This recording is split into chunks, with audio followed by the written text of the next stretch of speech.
Very good afternoon to all of you and welcome to call for care. आज हम call for care में बात करेंगे midnight eating के बारे में, यानी अगर आपको भी रात में उठकर खाने की आदत है, थोड़ी थोड़ी देर में भूख लग जाती है रात में आपको, तो इसके बारे में आज हम आपको बताने वाले हैं कि ये आदत आपको क्यों लग सकती है, साथ में इसे आप कैसे दूर कर सकते हैं, इससे आप कैसे बच सकते हैं। तो आइए जानते हैं इसे अपने आयुर्वेद एक्सपर्ट डॉक्टर मुकेश शर्मा के साथ।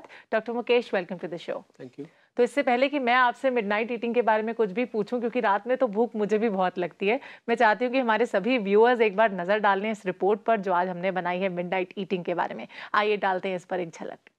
क्या सोते समय भूख आपको जगाती है और आप अपने मनपसंद स्नैक्स और डिशेस खाने पर उतारू हो जाते हैं?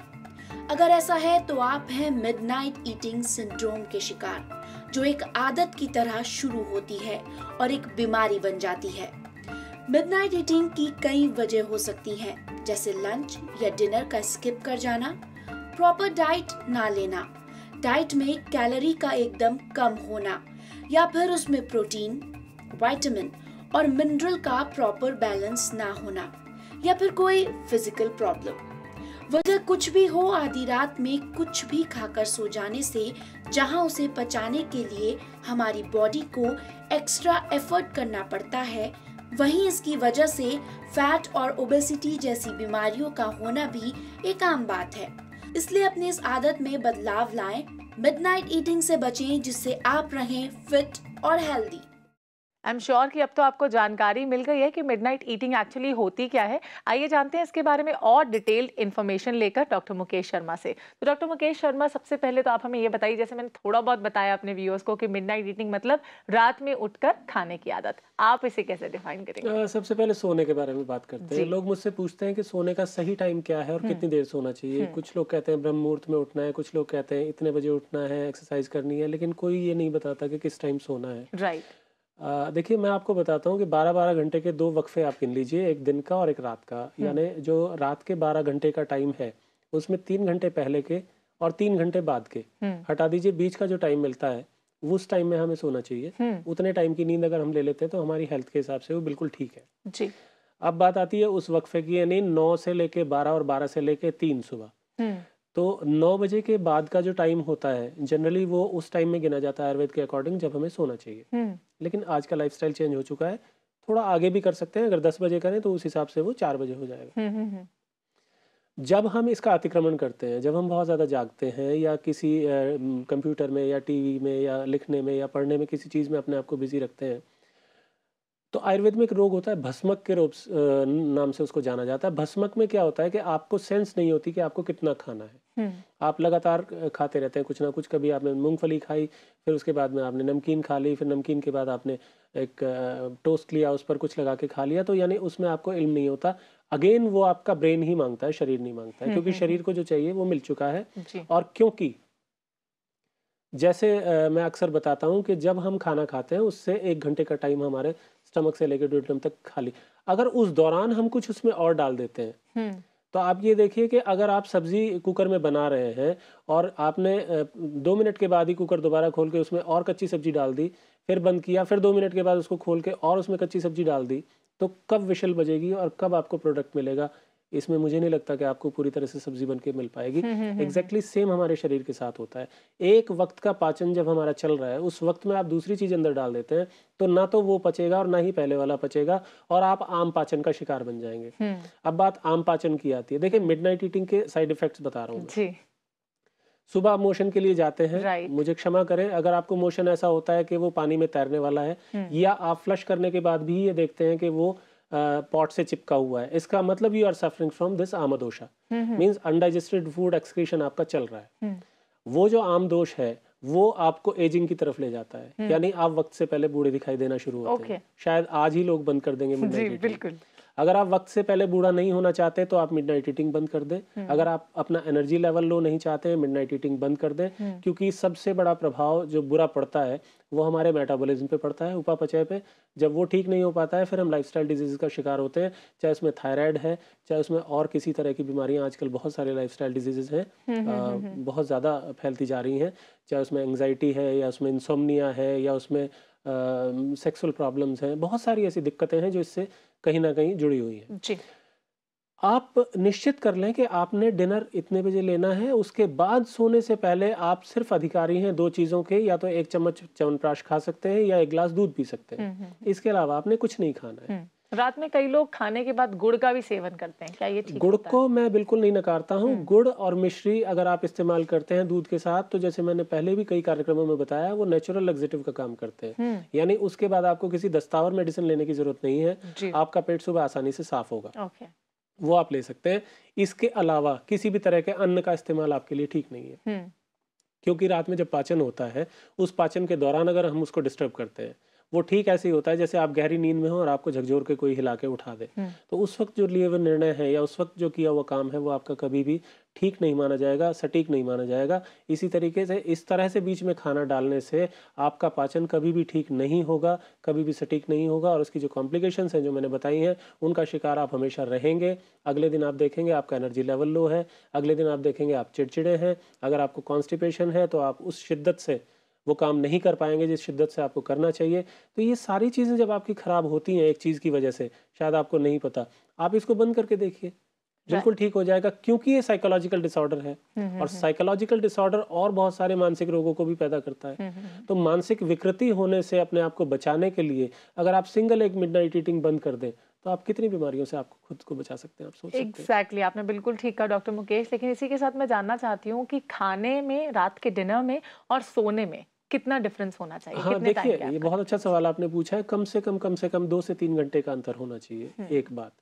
दूसरी बात, खाना जब भी आप खाएं, आप ये देखेंगे कि अगर आप अधपका खाना खाते हैं या गलत तरीके से खाना खाते हैं, तब आपको इस तरह की प्रॉब्लम ज़्यादा होती है, क्रेविंग आपको बहुत ज़्यादा होती है। कई बार लोग मुझसे पूछते हैं कि आप कहते हैं रोटी को अच्छे से चबाना चाहिए, कैसे चबाना चाहिए, कैसे हमें पता लगे कि चब गई? मैं उनको एक ही बात कहता हूँ, रोटी का टुकड़ा लीजिए, चबाइए, जिस वक्त आपको ये लगना शुरू हो कि मीठी लगनी शुरू हो गई, आप समझ लीजिए कि वो पूरी तरह से चबाई जा चुकी है, आप उसको स्वालो कर लीजिए। अगर वो मीठी लगने से पहले आप स्वालो करेंगे, तो डेफिनेटली आपको क्रेविंग बाद में जरूर होगी और आपको कहीं ना कहीं कुछ ना कुछ खाने का मन करेगा। इसी के साथ लोगों का एक और मिथ है कि चावल को जो लोग ठीक से नहीं चबाकर खाते या स्वालो करते रहते हैं, उन्हें भी प्रॉब्लम हो सकती है ऐसे। नमिता जी देखिए, आंत में दांत नहीं होते हैं, एक बूढ़ों की कहावत है। यानी आप अपने दांतों का यानी मुंह का काम आंतों को मत सौंपिए, पहली बात। दूसरी बात यह है कि जो डाइजेशन का जो प्रोसेस है वो सीधा हमारे मुंह से शुरू हो जाता है। यानी हमारी जो सलाइवा है उसमें बहुत सारे ऐसे डाइजेस्टिव जूसेस होते हैं जो खाने का पाचन करना शुरू कर देते हैं। तभी हम कहते हैं ना, चोकर खाना चाहिए, जी। रफेज खाना चाहिए। रफेज की एक सबसे बड़ी क्वालिटी है कि मुंह में जाते ही वो हमारी सलाइवा को मैक्सिमम एब्जॉर्ब कर लेता है, और आप ये देखिए कि मुंह से लेकर लास्ट तक टिल एंड वो सारे डाइजेस्टिव जूसेस को कैरी करता है और पूरे खाने को अच्छे से पचाने में हमारी मदद करता है विदाउट एनी ऑब्स्ट्रक्शन, किसी भी रुकावट के बिना। तो अच्छे खाने का सिलेक्शन करना, सही टाइम पे खाना, सही तरीके से खाना अगर हमारा होगा तो हमें मिडनाइट ईटिंग की कोई ऐसी वो नहीं होगी। लेकिन इसके बावजूद भी अगर आपको लगता है कि आपको फिर भी कहीं ना कहीं उस चीज़ का शिकार होना पड़ रहा है, इसका मतलब ये है कि न्यूट्रिशनल पॉइंट ऑफ व्यू से आपको जो चीज़ें मिलनी चाहिए आपके ब्रेन के हिसाब से, वो कहीं आपको नहीं मिल रही है। उसके लिए बहुत सारे ऑप्शंस हैं। आप एक हिस्सा आटा लीजिए, आधा हिस्सा बेसन लीजिए, उससे चौथाई हिस्सा सूजी लीजिए। इस कॉम्बिनेशन को देसी घी में अच्छे से भून के, इसमें roasted almonds and cashews and all ये सारी चीज़ें मिला के आप रख लीजिए। रात को सोते वक्त आप एक कटोरी में डाल के उसको खाएं, ऊपर से दूध पिएं, बिल्कुल भी आपको क्रेविंग नहीं होगी, बिल्कुल आपको मिडनाइट ईटिंग का प्रॉब्लम नहीं सामने आएगा। तो आप ये देखिए शरीर क्या मांग रहा है, बिल्कुल उसकी पूर्ति कीजिए। दिमाग क्या मांग रहा है उसके बारे में सोचिए कि क्या ये सही डिमांड कर रहा है या नहीं कर रहा है। सही नहीं कर रहा है तो उसको सोचना छोड़ दीजिए, अपने आप को किसी दूसरी चीज में इन्वॉल्व कर लीजिए। या आपने तो बिल्कुल डॉक्टरी लैंग्वेज में समझाया बहुत अच्छे से कि किस तरह से शरीर को क्या चाहिए, दिमाग को क्या चाहिए, इसका हमें चॉइस करना आना चाहिए। लेकिन जनरली एक आम इंसान ये नहीं कर पाता है, उसे नहीं पता कि उसे भूख लग रही है, क्रेविंग हो रही है, तो उसके दिमाग को ये चाहिए या उसके स्टमक को ये चाहिए। तो इसमें कैसे डिफरेंशिएट करें? देखिए, टाइम पे हर चीज अच्छी लगती है। आप टॉयलेट में बैठ के खाना तो नहीं खा सकते। बिल्कुल, आप खाना तभी खाएंगे जब आप डाइनिंग टेबल पे बैठे होंगे। आप को जब ये पता चल जाएगा कि ये मेरी माँ है, ये मेरे पिता हैं, ये मेरा भाई है, ये मेरे दोस्त हैं, इन लोगों से मैंने अलग अलग कैसे पेश आना है, तो आप खाने के जो टाइम है उनसे भी वैसे ही पेश आइए कि इनसे मैंने ऐसे ही पेश आना है। रात का खाना खाने के बाद आपको सिर्फ ये सोचना है कि अब मुझे कुछ मिल सकता है तो सिर्फ एक गिलास दूध या एक चम्मच च्यवनप्राश या ऐसी ही कोई रसायन में इसलिए कहता हूँ क्योंकि रात को उसका बहुत ज्यादा अच्छा उपयोग होता है इम्यूनिटी बढ़ाने के लिए, और अपने आप में पूरी डाइट भी होता है। यानी एक चम्मच च्यवनप्राश खाना मीन्स एक टाइम के मील के बराबर वो ताकत रखता है। तो उसको अगर आप खा लेते हैं तो कोई बाद में दिक्कत वाली बात नहीं है। जब आप ये मन में ठान लेंगे कि ये मेरा अधिकार क्षेत्र है, इससे बाहर मुझे नहीं जाना है, तो ठीक है। अगर आप जाते हैं इसका मतलब मानसिक विकृति है, यानी एक सर्कल के अंदर हमें सीमित रहना है कि ये हमारी क्षमता है, इसके बाहर हमें नहीं जाना है। और अगर इसके बाहर हम जाते हैं तो हमें क्रेविंग होगी या फिर मिडनाइट ईटिंग की हैबिट हमें हो सकती है। इसके बारे में और बातचीत करेंगे, लेकिन इस छोटे से ब्रेक के बाद। You don't go anywhere, stay tuned and keep watching call for care. Welcome back. Break में जाने से पहले हम बात कर रहे थे मिडनाइट ईटिंग के बारे में। तो मिडनाइट ईटिंग के आजकल लाइफस्टाइल में चेंजेस आने के कारण काफ़ी सारे लोग इसके शिकार हो रहे हैं। इनफैक्ट मैं ये कहूँगी कि मिडनाइट ईटिंग की आदत सबको लगती जा रही है, क्योंकि आपने बहुत सही कहा था शुरुआत में कि टीवी जब हम देखते हैं तो थोड़ी देर के बाद हमारा दिमाग कुछ ना कुछ ज़रूर मांगता है। और आपने ये भी बहुत अच्छी बात कही कि किस तरह से हम डिफ्रेंशिएट करें हमारे स्टमक को क्या चाहिए, कब चाहिए, और हमारे ब्रेन को कब चाहिए। इसके अलावा एक और पॉइंट जो मैं यहाँ पे उठाना चाहूँगी वो ये है कि डाइट का ख्याल तो हम रखें, लेकिन किस वक्त हमें खाना है, शेड्यूल टाइम का होना भी बहुत इंपॉर्टेंट है, क्योंकि ये भी आगे चलकर मिडनाइट ईटिंग का शिकार हमें बना सकता है। शेड्यूल से ज्यादा जरूरी है राइट सिलेक्शन ऑफ फूड। आप ये देखिए कि सुबह से लेकर रात तक आपने मैं ये नहीं कहता कि सुबह नाश्ता कीजिए, दोपहर का खाना खाइए, रात का डिनर लीजिए, दैट्स इट। ऐसा नहीं है। आपको हर 3 घंटे बाद कुछ ना कुछ खाना है। स्मॉल मील खाना है, न्यूट्रिशन से भरा होना चाहिए। सुबह आप अगर चाहें नाश्ते में तो आजकल के मौसम के हिसाब से, जैसे मैंने बताया, गेहूं और चने का आटा बराबर बराबर मिला लीजिए, उसमें आप कुछ भी डाल के उसकी रोटी बनाइए और उसके ऊपर देसी घी अलग से डालिए। आप उसको तलिए नहीं, उसके ऊपर देसी घी डालिए। उसको दही से खा सकते हैं, दही से खाएं। उसको दूध के साथ लेना है, दूध के साथ लें। अगेन फिर मैं चाय को अवॉइड करना चाहूँगा। चाय फिर दिक्कत पैदा करती है। दोपहर का खाना जो है कोशिश करें घर का खाना और गर्म खाना। कम से कम गर्म खाना अगर नहीं खा सकते, आप ऑफिस जा रहे हैं, कहीं और जा रहे हैं, तो एटलीस्ट घर का खाना जरूर खाएं। उसके बाद दोपहर के टाइम आप फ्रूट्स का इस्तेमाल कर सकते हैं। रात को आप डिनर टाइम में अच्छे से खाना खा सकते हैं बिना दही के। दही रात को आपने नहीं खाना है, जैसे मैं हमेशा टोकता हूँ, क्योंकि वो कफ की वृद्धि करती है, अभिसंधि है, डाइजेस्टिव फायर को लो करती है, मेटाबॉलिज्म को स्लो करती है। तो उसका रात को इस्तेमाल नहीं करना है। और सोते वक्त दूध, दैट्स इट। इसके बाद सबसे बड़ी प्रॉब्लम क्या है कि हमारा जो लाइफस्टाइल है वो चेंज हो गया। पहले क्या होता था, सुबह हमारे फादर ऑफिस गए, शाम को आए, उसके बाद रूटीन शुरू। आजकल क्या हुआ है कि आजकल दिन रात काम चलता है, चाहे वो कॉल सेंटर्स हैं, बीपीओज हैं, ये है वो है जो भी, तो उसमें हमें टाइम का इल्म नहीं रहता है। खाने का टाइम हमें नहीं पता चल पाता है, राइट सिलेक्शन ऑफ फूड नहीं हो पाता है। मिडनाइट ईटिंग हमारा टॉपिक है, इसको और ज्यादा बढ़ा देते हैं। मिडनाइट ड्रिंकिंग हो जाती है, मिडनाइट स्मोकिंग हो जाती है, जो और सोने पे सुहागे का काम करती है, यानी हमारे शरीर को और ज्यादा अंधकार की तरफ धकेल देती है। देखिए, मैं किसी चीज को मना नहीं करता हूँ, मैं सिर्फ आईना दिखाना चाहता हूँ कि आपको इन चीजों से ये प्रॉब्लम हो जाएगी। क्या आप इनका शिकार होना चाहते हैं? एक बात, क्या आप चाहते हैं कल को आपको संतान उत्पन्न ना हो, या अगर हो तो वो विकृत हो? क्योंकि ये सारी चीजें हमारे जीन्स पे भी असर डालती हैं। exactly. और जीन्स हमारे विकृत होते हैं तो जीन्स डेफिनेटली हमारे होने वाली संतान पे इम्पैक्ट डालते हैं, क्योंकि कहीं ना कहीं हमारी एफिशिएंसी इससे कम हो जाती है। दूसरी बात यह है कि चिड़चिड़ापन आप में बहुत ज्यादा हो जाता है। आप देखें, चौथी बात, आप किसी भी बात पे एकदम से गुस्सा हो जाएंगे। आप ये नहीं सोचेंगे भला बुरा क्या है। आप ये छोटी सी मिडनाइट ईटिंग की हैबिट, इसको हम बहुत बड़ा हवा बना के खड़ा ना करें। हम सिर्फ इसके होने वाले जो पार्श्विक प्रभाव हैं, जो साइड इफेक्ट है, उनसे आपको रूबरू कराएं। यही हमारा मकसद है। और इससे जो होने वाली कॉम्प्लिकेशंस हैं, उससे बचने का कोई भी मेडिसिन नहीं है। कोई ऐसी दवा नहीं है जिसको खाने से आप मिडनाइट ईटिंग छोड़ देंगे। कई बार मेरा भी मन कर जाता है, मैं भी खा लेता हूँ, लेकिन कम से कम मैं ये जरूर सोच लेता हूँ कि क्या मेरा शरीर इसको पचा पाएगा, क्या मेरे पहले खाए हुए खाने के पचने से पहले मैं इसको अंदर डाल रहा हूँ। तो इन थोड़ी सी चीजों को, और सबसे बड़ी चीज जो मैंने बताई है एजिंग, ये सच है कि आप मिडनाइट ईटिंग अगर करते हैं तो आप प्रीमेच्योर एजिंग की तरफ बढ़ते हैं, आप वक्त से पहले मैच्योर लगते हैं।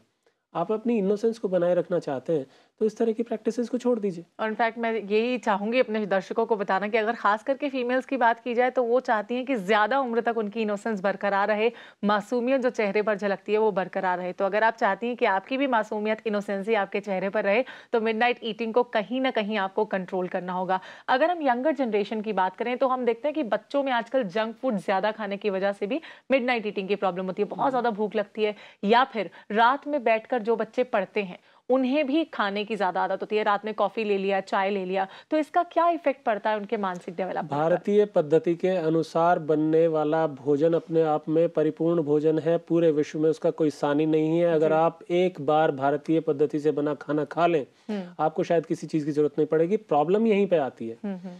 अब हमारे बच्चों की शुरुआत सुबह से होती है। सुबह क्या होता है, स्कूल की बस आने का टाइम हो गया, टॉयलेट जाने का टाइम नहीं है, कोई बात नहीं, चले जाओ। अधारणीय वेगों को धारण करना, यानी मोशन जाने की इच्छा है लेकिन मोशन को रोकना, यूरिन पास करने की इच्छा है, यूरिन को रोकना, भूख लगी है पर भूख को रोकना और रोकना। और उसके बाद अगर खाना खाना है तो फिर मैदा वाली चीज़ें खाना या ऐसी चीज़ें खाना जिनमें प्रेजर्वेटिव है। जो प्रेजर्वेटिव उस खाने को सड़ने से बचाए रखने के लिए वहाँ पे रखे गए हैं, वो प्रेजर्वेटिव हमारे शरीर में जाके गंदे बैक्टीरियाज को प्रिजर्व करने का क्यों नहीं करेंगे।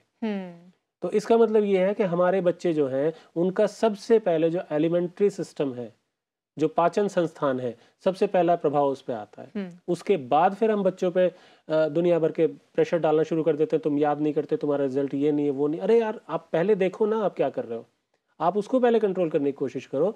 वहां से इस चीज की शुरुआत हो रही है, उसको रोको। तो मेरे ख्याल से हम खुद ही बच्चों को इन चीजों की तरफ धकेलते हैं। 2 ब्रेड के पीस रख दिए, बीच में जैम लगा दिया, इतिश्री हो गई। नहीं, बिल्कुल नहीं। थोड़ा सा श्रम कीजिए, थोड़ा सा कोशिश कीजिए ऐसा खाना देने की जो ठंडा होने के बावजूद भी पौष्टिक हो, या फिर इनोवेटिव बनिए, थोड़े एक्सपेरिमेंट्स करिए बच्चों के खाने के साथ। ऐसी ऐसी चीजें बना के दीजिए जिसमें बेसन भी शामिल हो, आटा भी शामिल हो, सूजी भी शामिल हो, हेल्दी फूड जो हो। घर में तरह तरह की चीजें बना के बच्चे सिलेक्टेड फीडिंग करते हैं, इससे कोई डर नहीं है। लेकिन अगर इस तरह की प्रॉब्लम है तो वो धीरे धीरे बढ़ते बढ़ते मैच देख रहे हैं, लेकिन अगर मैच में कोई विकेट, लास्ट वाला विकेट रह गया तो पता चलता है कि विकेट तो गिरा नहीं, 4 पैकेट पेट के अंदर चले गए चिप्स के। वो that is also again wrong practice. एक वक्त पे एक काम। तो अगर आप मैच देख रहे हैं, सिर्फ मैच देखें, खा रहे हैं तो सिर्फ खाएं, तभी आपको मानसिक रूप से ये पता लगेगा कि आपको कितना खाना है और आप कितना खा चुके हैं। एग्जैक्टली। वैसे ढेर सारी बातें हैं जो इसके बारे में भी मुझे आपसे जाननी है और कैसे हम इसे कंट्रोल करें उसके बारे में भी जानना है। लेकिन इस छोटे से ब्रेक के बाद इस बारे में बात करेंगे। अभी आप कहीं मत जाइए, देखते रहिए कॉल फॉर केयर। क्या दिन भर भूखे रहने के बाद हमें मिडनाइट ईटिंग का शिकार होना पड़ता है? क्या ये भी इसकी एक वजह है? आइए जानते हैं डॉक्टर मुकेश से। तो क्या अगर हम दिन भर भूखा रहते हैं या फिर अपनी भूख को कंट्रोल करते हैं, जैसे कि आपने कुछ देर पहले कहा कि कई बार हम चाहते हुए भी कि हमें भूख लग रही है, हम नहीं खाते हैं, क्या ये भी मिडनाइट ईटिंग की वजह हो सकती है डॉक्टर? नहीं नमिता जी, किसी भी तरह के अधारणीय वेग को अगर आप धारण करते हैं तो कॉम्प्लिकेशंस तो होंगी।